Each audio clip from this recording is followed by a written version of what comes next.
I'm just gonna. Here we go. Yeah, and I have an accent. Everyone's got an accent. I have one. So sometimes when I say things, it's not clear what I'm saying. So just interrupt because there's only what 7 of us. So just feel free to interrupt. Thanks, Ariapala. That's Mm, lovely. I didn't know you went to that. Don't remember you going to that gig. that's Yeah, where we met. Yeah, and I had a yeah, skateboard. I think I had a skateboard with me. I used to yeah. skate around New Zealand. Wow. Yeah, that would have. Yeah, that. Yeah. Oh, we didn't do that many gigs, that man. Yeah. Anyway, that's a whole nother story. But yeah, yeah. Um, uh, Actually, it just so happens that I was just writing an email to Aryapala and about 15 other guys who were on retreat together 20 years ago when we got ordained. Mm, Um, we went away on a retreat for 4 months. And actually, that was 2003. And just after that, this is a little story I wanted to tell. In a way, Aryapala sort of told a bit of story, all the story already, which is good because I can just focus on this little bit. So I was living and working in Cambridge in the UK. And Cambridge is mostly known outside of Triratna as a university town. Cambridge University is kind of world famous. But I wasn't there for the university. I was there because I was working, like Aryapala said, in this big um, gift wholesaling business. So we had, it's really quite an amazing thing that we had. We had a business that was run entirely by Buddhists to raise money for Buddhist projects. So I think at our peak, we had a turnover of £10 million. So we sold £10 million worth of giftware, some of which actually came from Taipei. Yeah, but it came from all over the world. And yeah, there was about 100 of us living in Cambridge, and there's quite a number of different residential communities where we all lived together. I lived with 7 men from around the world, from Kenya and Mexico and the United States and Ireland and Poland. It was a wonderful experience, and so it was one of these places where, in a way, all you needed to do was just engage with the environment, and it was such a positive atmosphere, and there's so much on offer that all you needed to do was just kind of engage with the environment, and it's like you were kind of swept along with this momentum of spiritual transformation, I suppose you'd say. It's really quite an amazing thing. Um, the danger of with that place was that you could just become passive and not really engage and just kind of be there. Um, but if you did engage, it was really positive. I used to spend a lot of time actually on retreat because you could, on a Friday after work, you jumped in the crew bus, which was like about a, I don't know, 16-seater bus, and you drive up to Pamaloka, which was a retreat center where Aryapala lived, and you just go on retreat. It was so easy. Um, and then anyway, so after I got ordained, I decided that I wanted to live to go and move to. Well, I wanted to go back to New Zealand to help spread the Dharma, and on the way, I was going to go and live with my partner Pavara. He is from Dublin, so we were going to come and stay here for a little while and live here for a bit because he wanted to be closer to his family because his mother had recently died. Um, so we came back to Dublin, and it's sort of a long story, but I didn't actually. I realized that I wasn't really able. I wouldn't thrive if I moved back to New Zealand. I realized that. I thought I wouldn't thrive. So I was living in Ireland, and I went from a place where there was probably at least 100, if not 150 order members, to a place where there was about 4. I was living in. I went from living in a men's community where there were 7 men living together to living with my partner in a little apartment in a bit of a rough end of Dublin, a rough part of Dublin, and I kind of didn't realize what I'd got myself into. I was quite relatively young, I think, and I didn't really think it through very much. So I went from a very, very intense and supportive environment to a very new, a kind of very, I want to use the word diffuse. I don't know if you know what that means. Kind of like very not much support, not much on offer by way of support. So, and I was working for a shop which was part of that gift shop, where Aryapala's then girlfriend was also working. And that closed like a few months after I arrived in Ireland. That closed. So I was living in this country where I didn't know very many people. I was kind of, in a way, quite culture shocked because it was quite a different environment. Even though people speak English here, it's very different culture to what I was used to in New Zealand, and a very different culture from what I was used to in England. So I was in this new environment, not much support, and then I didn't have a job anymore. I kind of went from like having everything to having almost nothing in quite a short space of time. And I went to see somebody. He's somebody that Aryapala knows as well, a man called Ashvajit. So Ashvajit is a senior order member. He met Sangharakshita in the late 1960s and was ordained in 1972. So he's a very experienced order member, and he's my private preceptor, which means that he's the man who gave me my name and witnessed my commitment to the 3 jewels ritually, and thereby kind of helped me join the order. So he's a really important friend.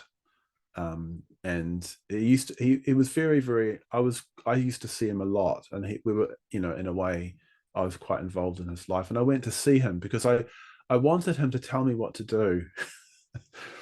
I wanted him to give me some advice about what I should do and how I should live my life. And what was surprising was what he said. He didn't actually give me advice. He just looked at me. He could be quite playful at times, but also quite serious. And he said to me, my name was Ben at the time, or Ben, as we say in New Zealand. And he said, well, after I told him my tale of woe, he said, well, Ben, you'll just have to find deeper resources, won't you? That's what he said. He didn't give me any advice. He didn't tell me what to do. He just told me, in a way, you'll just have to figure it out for yourself. And I was both really disappointed with that advice and also really encouraged. So in a sense, what he was saying to me was, you can do this. I don't know what you need to do. You're going to have to find out for yourself, and you've got the resources to do that. He was kind of, in a way, in quite a tough way, letting me know that I had more resources than I thought I had. I had more potential than I thought I had. I had more ability to grow and to meet challenges than I thought I had. That's what he was saying to me. And I'm really grateful, actually. I'm really grateful that he didn't tell me what to do. And I'm really grateful that he wasn't anxious for me. I was anxious for me, but he wasn't anxious for me. And that's what, and actually I did find deeper resources. And actually what happened was I realized, I kind of remembered, as Ari Pala has already said, that I could play music. I'd studied music for 3 years. So I thought, oh, I know what I'll do. So I decided to set myself up as a guitar teacher. And actually it worked. So I having been, in this big supportive environment, I ended up just sort of working on my own. And actually it was really good. Um, to set myself up in a way. I was kind of self-employed, and then I got involved in the Dublin Buddhist Centre. Actually, I was involved. I really wanted to teach the Dharma. I really wanted to be involved with the Buddhist Centre. I didn't really know what that meant. So at the same time, I was sort of figuring out what that was about, figuring out what it meant to communicate the Dharma. And actually, a few years after that, an opportunity came up at the Buddhist Centre to work at the Buddhist Centre. And so I kind of was really deeply involved in Triratna in Cambridge, and then much less involved. And then I started working for Triratna again full time. And coming back into it, I felt like there was much more of me engaged in what I was doing, because I had that period where I was thrown back on my own resources. So that's the story. That's the story, really. That's and I'm really, like I say, I'm really grateful. I'm really grateful that I was, in a way, slightly naive. I didn't think what I was going to do with my life. Does that, that word naive? It means immature. I didn't know what I was doing. I didn't know what I was doing. And in a way, I'm really grateful to my younger self for not thinking things through that much, actually. But also grateful that I was given this very encouraging non-advice. And I think that's one of the facts of the Buddha's path. The Buddhist path offers a lot of things. It offers practices. So, it offers meditation. But it also offers spiritual principles that we can put into practice in our lives that will help us to become free. So it's very, very clear what those principles are. So one of the most important set of principles are the 5 precepts that I'm sure you're familiar with. So 5 ethical training principles, so ways of understanding behavior and how behavior can either lead to unhappiness and how it can also lead to happiness. It can lead to being tangled up with life, or it can lead to being free. So the 5 precepts are really important. So there's a precept about acting from love and kindness. There's a precept on being generous and not taking what hasn't been freely given to you. There's a precept on contentment and abstaining from sexual misconduct. There's a precept on truthfulness and abstaining from untruthfulness. And there's a precept on mindfulness and not taking intoxicants which cloud the mind. So those principles are quite clear, but sometimes it's not clear how you might put them into practice in your life. And it's not clear what life choices you should make, where you should go, what you should do for a living, who you should live with, all these kinds of things. So even though the principles are universal, we have to each put them into practice in our own life.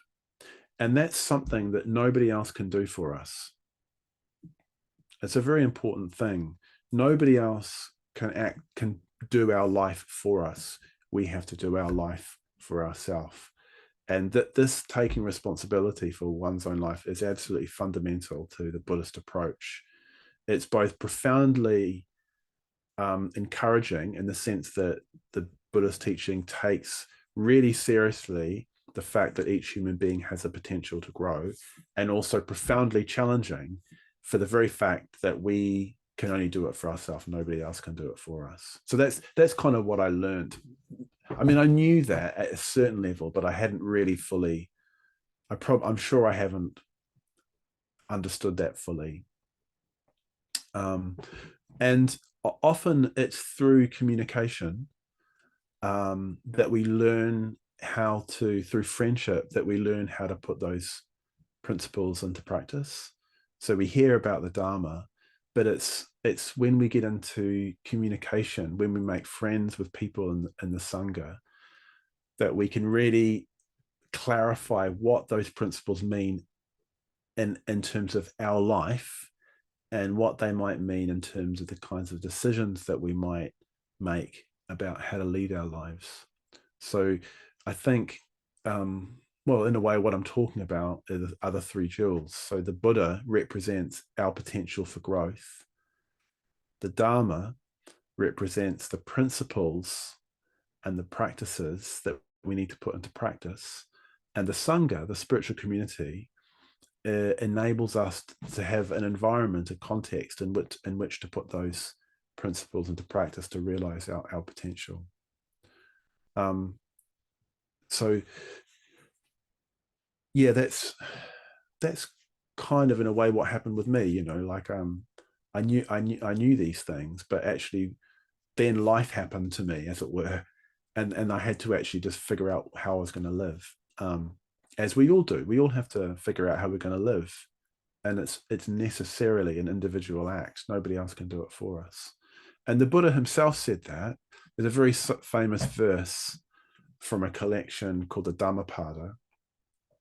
And the Dhammapada is very, very fundamental, very important spiritual principles.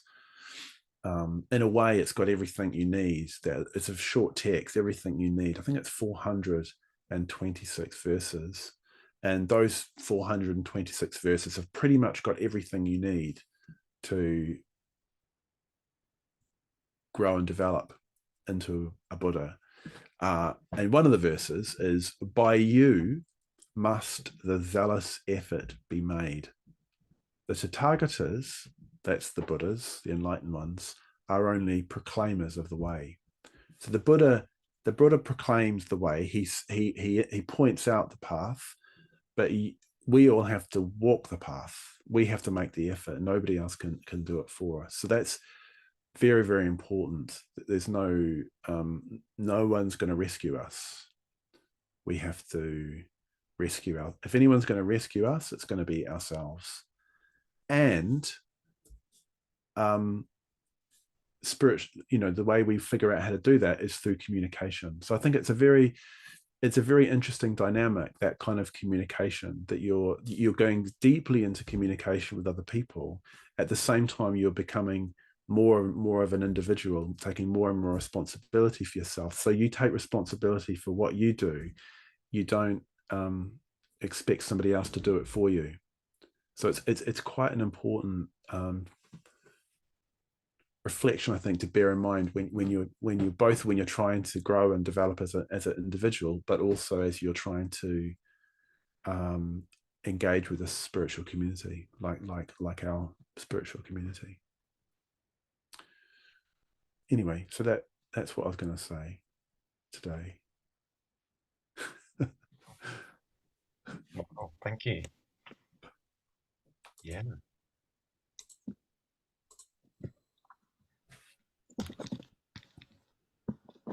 I forgot you worked in the shop in Dublin. It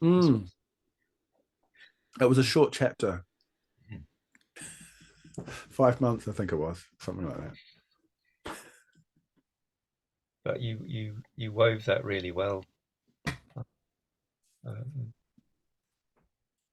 Lovely to put a few more pieces together to your story.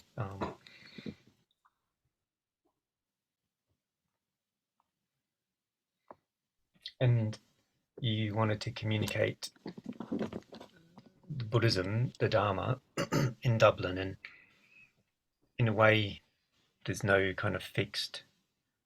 I don't know if there was any sort of fixed way you were taught to do that, or you were just presented with a class that you could lead, or you said, "I want to do that," and I don't know how much, again, guidance you were given, or did you ask friends how to do it, or?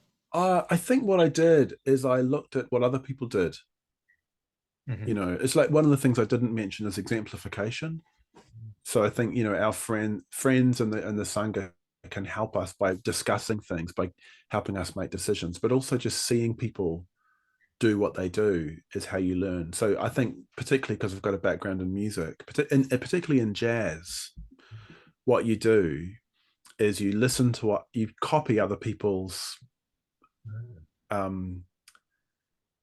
performance, and through doing that you learn how to do it yourself. And I think what I did is I used to listen. Actually, I listened a lot to Sangharakshita's talks, and I just tried to figure out what he was doing,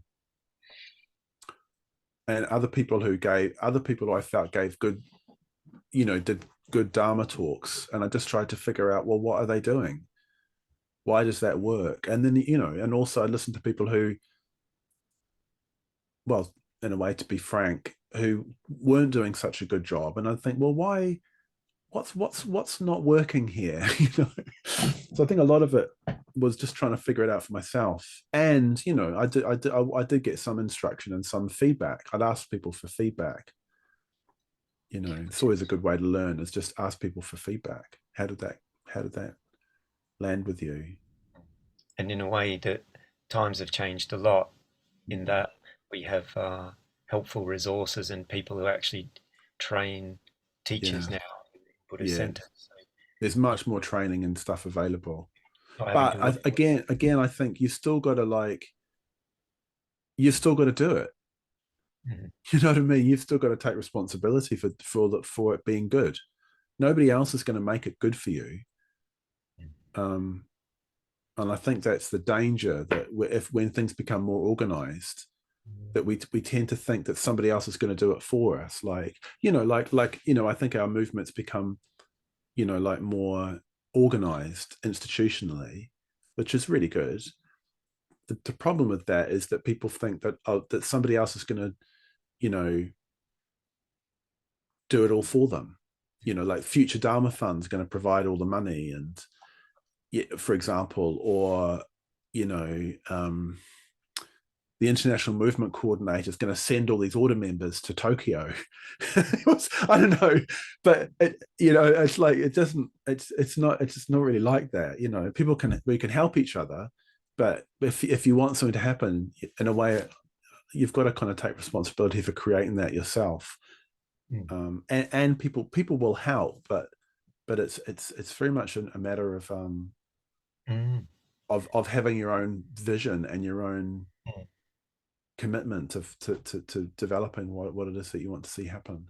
And then it's interesting because you're talking a lot about taking responsibility in Buddhist institutions and responsibility for communicating well, and you know, whatever the expression of your individual expression in the world, and then in relation to Buddhist precepts. So it's not all about meditating as a Buddhist. It's not all about if you're sitting and at the feet of teachers. It's you've been encouraged in a different way, or Well, I think it's just like I mean, I think meditation's like really crucially important, because that's like, well, that's when you learn to take responsibility for your mind. You know, you actually learn that, right, I'm doing this, mind. It's not happening to me. It's something that I'm creating. And but then, you know, like life is not restricted to meditation. You know, there's all these messy, complex things that, like, you know, like probably most obviously, that we have to earn a living. Most of us have to earn a living. So when we earn a living, we come into contact with other people, and we need to learn how to respond creatively to other people if we want to earn a living. And most of us probably have family, so if we want to have a positive relationship with our family, you know, you've got to that doesn't happen in the privacy of your own room, and you know, when you're sitting on your meditation cushion. I mean, and having said that, you know, meditation, like, I mean, I find that I couldn't live the life I live without meditation. I think it's really fundamental. But these days I more feel like, well, I think in a way I meditate so that I can be as creative as possible in the work that I do and the people that I come into contact with. That's why I do it. It's kind of slightly, I think when I started, I probably meditated to get away from all my problems. And somehow I thought that it would magically solve all my problems. And it's helped me solve them, but it's not a solution in and of itself, you know. But these days I think, yeah, I mean, I think I need to do this so that I'm connected with my inspiration, actually, I think. So your lifestyle choice affects your meditation. Well, that's true as well. Yeah, the way I live. I mean, that's what you notice, don't you? You start meditating, and I think sometimes you get to a stage where you realize that if you want your meditation to go deeper, if you want it to develop, you have to change things outside of your meditation. Like you've done as much as you can in the meditation itself. So sometimes it's just a matter of like getting more sleep. You know, like I'm, you know, I actually noticed today, when I sat down I don't usually meditate in the middle of the day like this. So it's quite interesting. And I was just meditating thinking, I didn't get enough sleep last night. So it's hard for me to meditate, you know, because I was just thinking I need to get a bit more sleep. Otherwise, because I'm not really operating at my best. Or, you know, but it also could be like ethical things, that if there's something that's going on in relation to another person that you feel conflict about, regret, even, you know, you feel remorse, you think, oh, I wish I hadn't have done that. And sometimes what happens, it comes up in your meditation. And if you want to develop peace, you're going to have to apologize. So again, you see the relationship with what goes on in your meditation the rest of your life. So sometimes that just becomes really obvious. You know. So has anyone got any questions relating to any of that? Please feel free. I don't know, Etsu, related to your work or your research, or Oh, we just lost somebody. did we? Parag. Parag. Please, yeah. No, but please. Jnanadhara, thank you so much for your beautiful talk. Yeah, you know, when you were talking about exemplification, and I told you this already, that oh my, I didn't know it was you, because I know you. I've been watching your videos and stuff. That is because I follow the Dublin Buddhist Centre in YouTube. And every time and because I think it's so cool, yeah. And Aryapala, since Aryapala talked about his pilgrimage, yeah. You know, in Zoom, I think it was a talk that Aryapala gave. And ever since I've been following you, and when I get notifications from the Dublin Buddhist Centre, and it's one of your videos, you know, and I used to watch them. So you gave me ideas too on how to, you know, what to do a little bit here in Tokyo. And it's not that I give talks every Saturday, but lead in a meditation too. And so today too, thank you so much. Oh yeah, pleasure. Yeah, I mean, you know, there's giving talks, isn't there? It's like you can tell somebody about, I don't know, about the 5 precepts.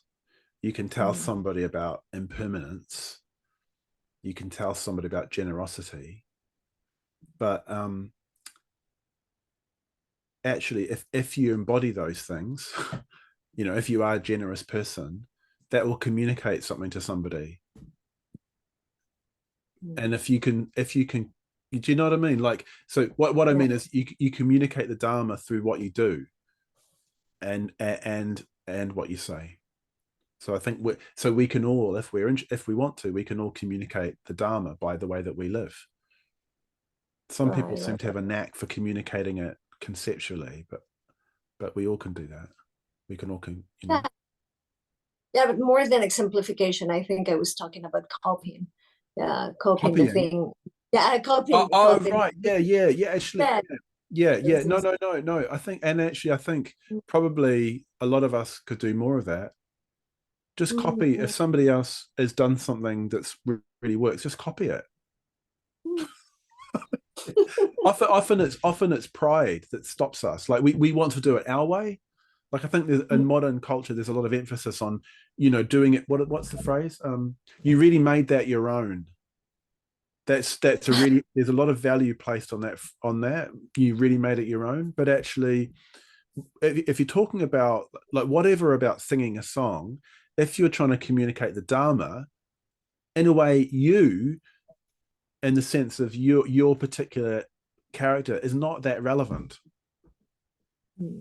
Because the principles aren't about about you as you. They go beyond personality in that narrow sense. Like it's always a good idea to be generous.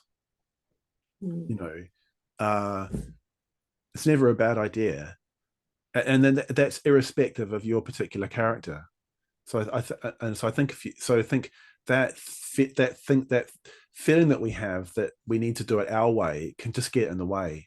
The paradox is that actually if you really do imbibe the principles, then you will communicate yourself very, very fully without trying to, I think.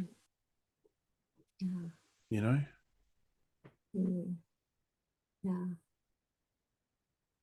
Thank you.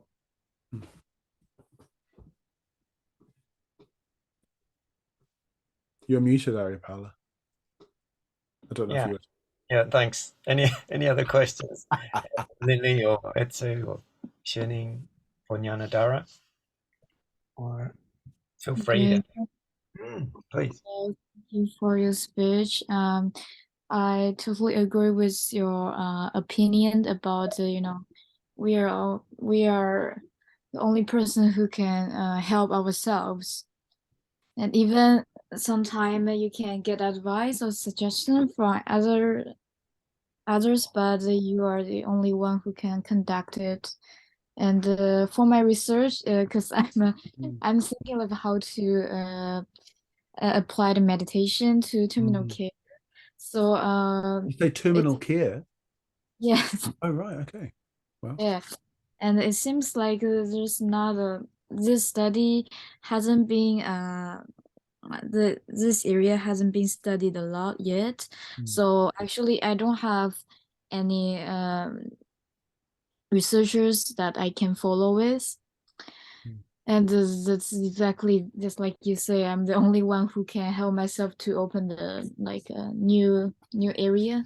And even I can, receive some advice from the relative practitioners and professors, but I'm the only one who need to focus on, how to create it a new academic area.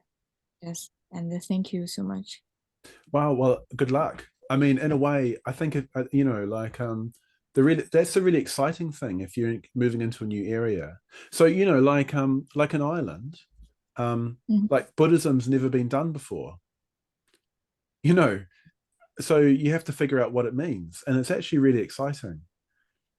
And it's a bit like you're talking about moving into a new academic area. Is that you really have to get to grips with what the issues are. You really have to get to grips with what you're trying to discover, and it's really exciting. And I think, and like ideally, like we feel that about our lives all the time. It's like because nobody has ever done you before, like Etsu. No, your life is unique. No one will ever people will share certain things. But no one will ever live at this particular time in this particular way ever again. And that's really exciting. If you can really grasp that truth, it's really exciting, Yeah. Yeah. Yeah, anyway. I don't know if there's any academic research on that, but the Bardo Todol, Mm. the whole teaching of intermediaries and moving into different states with a concentrated mind is a whole fascinating area, definitely developed by Mahayana Buddhism, particularly Tibetan Buddhist groups. Yeah. If you want some threads. And are you looking at like people who like looking after people who are in the last phase of their life? Yes. Yeah. And I want to focus on especially how the Tibetan Buddhism, because since they have a lot of project is about how to take care of the terminal ill patients. So I want to follow them to see is there any methods from the ancient, Tibetan language literature. Oh, just lost somebody. Turning out to go. Yeah. Oh yeah. Did she message you? Just popped it in chat. Yeah. Yeah. Yeah, but there's some great talks and stuff online about the Bardo Todol. I'm sure Arya Pala would send you a few links. Yeah. Yeah, if that helps, if that would help Etsu, I could share some links to do with the intermediate states. Unless you've studied a lot of that, I don't know. Okay. I could message you on the line. Okay, thank you. We can get clear. Great. And Lily, any final words or thoughts on Jnanadhara ji?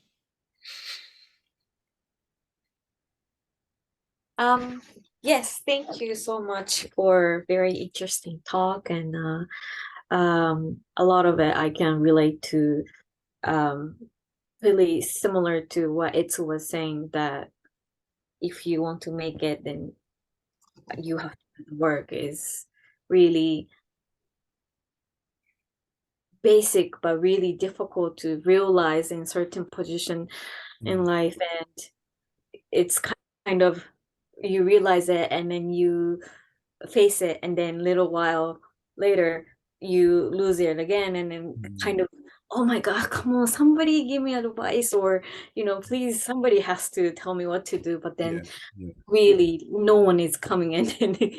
And a lot of people will support, but then you have to do the work. So that's another thing I really like about Buddhism, because it's not praying to someone or waiting for someone, but you see the goal and then you have to do the work, and it's all about you. So yeah, it's very encouraging. Yeah, good. Yeah, I suppose as well, like, I suppose what that kind of commitment that's required, part of that commitment is about putting yourself into the conditions where you discover what you need to do. Like, for example, going on retreat is really, really crucial, because what happens, I think, on retreats is you develop a perspective, it's like you zoom out from your life, and you can sort of see, and you can feel and see more clearly what's important. But when you're in the midst of life with all the pressures, sometimes you haven't got that perspective. So I think, and actually meditation can be like a little miniature retreat that you have every day. So I think that kind of perspective is really crucial, and the perspective that you can get from friends. So while our friends can't do our life for us, they can sometimes offer some really, really helpful perspective. Like, they might say something like, Jnanadhara, you keep saying that. Like, like like I just said that thing about being a bit like, I could have gotten more sleep last night. Actually, probably a lot of my friends, they might be thinking, I haven't had enough sleep for years. You know what I mean? But so often often our friends have a much better perspective on us than we realize, but we don't ask. Oh, there's Parag again. With is it now Hiragama?